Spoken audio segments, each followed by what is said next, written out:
हाय नमस्कार welcome to my mini blog. तो समय वर्तमान 5टा हो जाइए आमर पूजा सरी गलानी। आज आम सासू बहु 3 जन मिसिकी 3टा राति उठी जाइलु माँ को पूजा करने। एठी मु चौरा पाखे गोटे झोटी पकई देछि आ चौरा ऊपर को वर्षा आमर पकई देइथला आगुरु। तो एठी जो आपण झोटी चिता देखुचंती एठी वर्षा आ मो मिसिकी पकईथिलु। चिता पकेइबाको आम दी जन को बहुत भल लगे। तो बोऊ आसिकी कहते कि तुम छोट छोट पकईकी पलि आस, बहुत काम कलनी सकाळु राति जाए। आम कहता कि नाई आज लास्ट पाले आम आज बहुत चिता पकेइबु तापरे जाइकी घर को जीवु।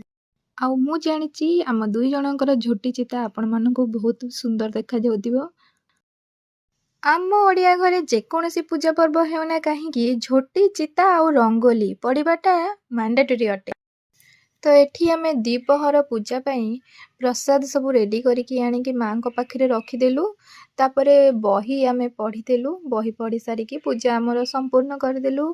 तो एठी वीडियोटी शेष करूछि। रहिली, नमस्कार।